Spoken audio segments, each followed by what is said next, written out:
Hello students. आज हम लोग स्टार्ट करेंगे फिजिक्स का क्लास 10 की फिजिक्स का सबसे पहला चैप्टर करंट इलेक्ट्रिसिटी।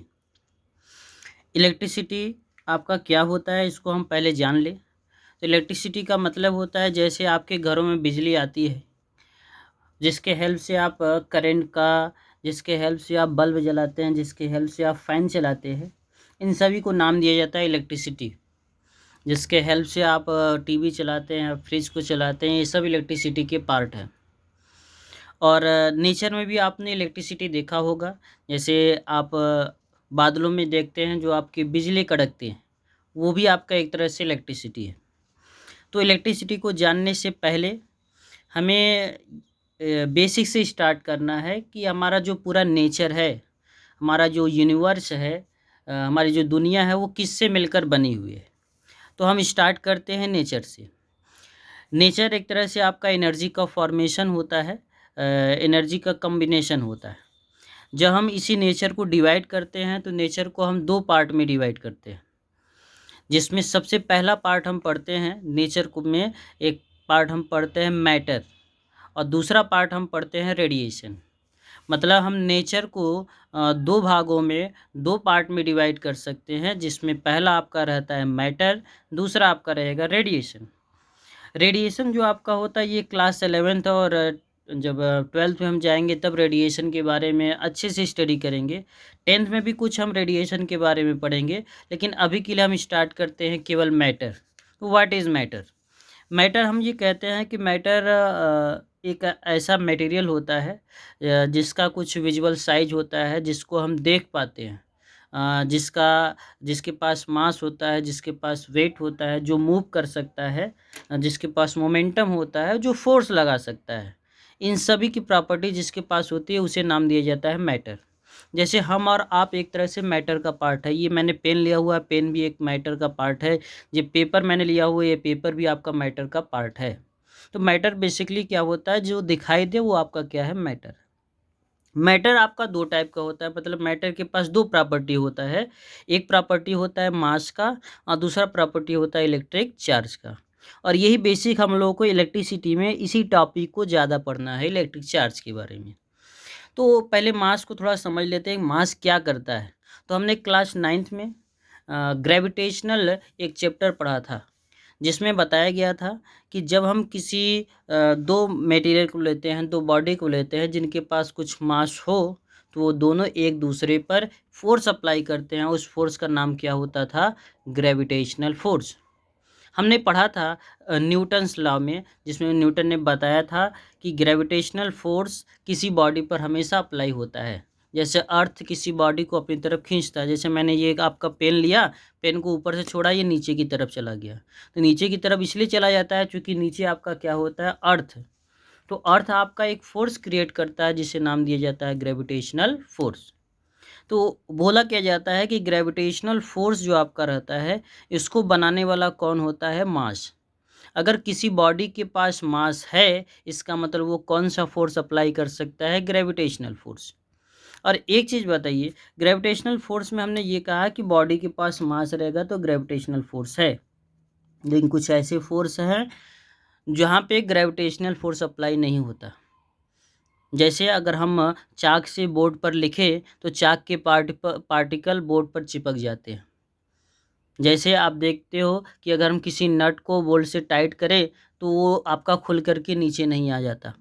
कभी कभी ऐसे जगह आपको फोर्स मिलेंगे जहाँ पे ग्रेविटेशनल फोर्स से ज़्यादा फोर्स आपको दिखेंगे। उस फोर्स को नाम दिया जाता है इलेक्ट्रोस्टैटिक फोर्स। और इस फोर्स का जो क्रिएचर होता है, इस फोर्स का जो सोर्स होता है, उसे नाम दिया जाता है इलेक्ट्रिक चार्ज। और इसी के बारे में हम लोगों को इस चैप्टर में पढ़ना है। ये इलेक्ट्रिक चार्ज को हम दो तरीके से स्टडी करेंगे। ये इलेक्ट्रिक चार्ज कभी कभी रुका रहेगा और कभी कभी मोशन करेगा। जब इलेक्ट्रिक चार्ज आपका रुका रहता है तो उसको हम बोलते हैं स्टैटिक इलेक्ट्रिसिटी, और जब यही चार्ज मोशन करता है तो उसे नाम दिया जाता है करंट इलेक्ट्रिसिटी, जो कि हमारा चैप्टर है। तो अगर आपको करंट इलेक्ट्रिसिटी पढ़ना है तो आपको ये पता होना चाहिए कि इलेक्ट्रिक चार्ज आपका क्या होता है। तो ये सब बताने का मेरा मकसद यही था कि आपको इलेक्ट्रिक चार्ज पता हो जाए कि इलेक्ट्रिक चार्ज होता क्या है। तो हम स्टार्ट करते हैं इलेक्ट्रिक चार्ज से। इलेक्ट्रिक चार्ज क्या होता है? इलेक्ट्रिक चार्ज किसी बॉडी के पास एक फंडामेंटल प्रॉपर्टी होती है। Electric charge is fundamental or inherent properties of the particle or matter which can apply force on another particle। ये किसी दूसरे पार्टिकल पर अगर फोर्स लगाने लगे, उस प्रॉपर्टी को नाम दिया जाता है इलेक्ट्रिक चार्ज।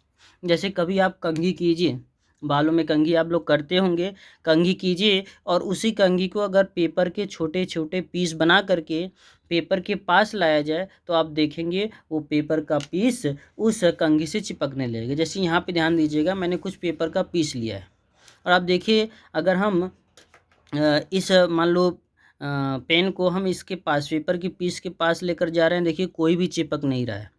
लेकिन अगर हम किसी चीज़ के साथ इसको रब करें, रगड़ें, या अपने शर्ट के साथ किसी भी कपड़े के साथ रब करके इसको चिपकाने का प्रयास कीजिए। जैसे मैं रगड़ता हूँ, कुछ देर तक मैंने अपने कपड़े से इसको रब किया और कोशिश किया कि ये चिपक जाए। कोई भी एक बॉडी से हम इसको रब करते हैं।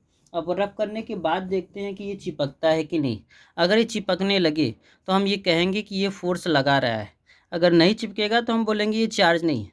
अगर कंघी से आप बेसिकली करेंगे तो कंघी आपका बहुत जल्दी चिपकाने लगता है, क्योंकि कंघी के पास चार्ज ज़्यादा होता है, वो तुरंत बॉडी को क्या कर लेता है, चिपका लेता है। जैसे देखिए, ये कुछ पार्टिकल हैं जो आपकी चिपक गए हैं कंघी से, ये दिख रहा है आपको। वह कागज़ के जो कुछ पीस हैं वो कंघी से चिपक गए हैं। तो ये इस बॉडी के पास जो चिपकाने की क्षमता आ रही है, चिपकाने का पावर आ रहा है, इसी पावर को नाम दिया जाता है इलेक्ट्रिक चार्ज। मतलब जब हम किसी बॉडी के पास एक ऐसी प्रॉपर्टी देखें कि वो किसी दूसरे मटेरियल को, दूसरे बॉडी को अट्रैक्ट कर सके, उस प्रॉपर्टी को नाम दिया जाता है इलेक्ट्रिक चार्ज। इलेक्ट्रिक चार्ज आपकी दो टाइप को मिलेंगे, जिसमें पहला टाइप आपका रहेगा पॉजिटिव चार्ज। पॉजिटिव चार्ज क्या होता है? पॉजिटिव चार्ज उसे कहेंगे जिसके पास इलेक्ट्रॉन आपका कम रहे। कुछ ऐसे बॉडी रहेंगे जिनके पास इलेक्ट्रॉन की कमी होती है, जो लेस इलेक्ट्रॉन वाले मटेरियल होते हैं, उन्हें नाम दिया जाता है पॉजिटिव चार्ज। और इसका अपोजिट ये होता है कि जिसके पास ज़्यादा इलेक्ट्रॉन रहे, मतलब नेगेटिव चार्ज। जैसे यहाँ पे देखिए मैंने लिखा हुआ है, when an object has a negative charge it means that it has more electrons. मतलब जिसके पास इलेक्ट्रॉन ज़्यादा रहेगा वो नेगेटिव चार्ज कहलाएगा, जिसके पास इलेक्ट्रॉन कम रहेगा वो पॉजिटिव चार्ज कहलाएगा। और याद करने की बात इसमें यह है कि इलेक्ट्रिक चार्ज को हम डिनोट किससे करेंगे, कभी कभी हम कैपिटल क्यू से इंडिकेट करते हैं, कभी माइनस क्यू से, सॉरी स्मॉल क्यू से, दोनों से इंडिकेट कर सकते हैं, कैपिटल क्यू और स्मॉल क्यू दोनों से। और जो चार्ज का यूनिट होता है वो आपको पता होना चाहिए कि इलेक्ट्रिक चार्ज का यूनिट होता है कूलॉम। और अगर किसी इलेक्ट्रिक चार्ज का हमें पता करना है कि किसी मटेरियल के पास कितना इलेक्ट्रिक चार्ज है, तो उसके लिए एक रिलेशन होता है, उसको भी आपको याद रखना है, Q equal two plus minus NE, जिसमें N आपका होता है नंबर ऑफ इलेक्ट्रॉन्स। एक इलेक्ट्रॉन रहेगा तो 1E हो जाएगा, 2 इलेक्ट्रॉन रहेगा तो 2E हो जाएगा, ऐसे करते हुए होता जाएगा। और जो स्मॉल ई है उसे बोला जाएगा चार्ज ऑन 1 इलेक्ट्रॉन। एक इलेक्ट्रॉन पर जो चार्ज होता है उसे इंडिकेट करते हैं स्मॉल ई से। और जो स्मॉल ई की वैल्यू होती है वो होता है 1.6 इंटू 10⁻⁻19 कूलॉम। इतना चार्ज आपका होता है। इतनी चीज़ें आपको आज तैयार रखना है। डेली का डेली आपका वीडियो इसी प्रकार से मैं एक दो टॉपिक 3 टॉपिक पढ़ा करके भेजता जाऊंगा। इसको आप तैयार करते रहेंगे। जब स्कूल खुलेगा तो आपका फिर से एक बार रिवाइज करा दिया जाएगा, लेकिन नोट्स आपका पूरा ये कंप्लीट रहे। Thank you.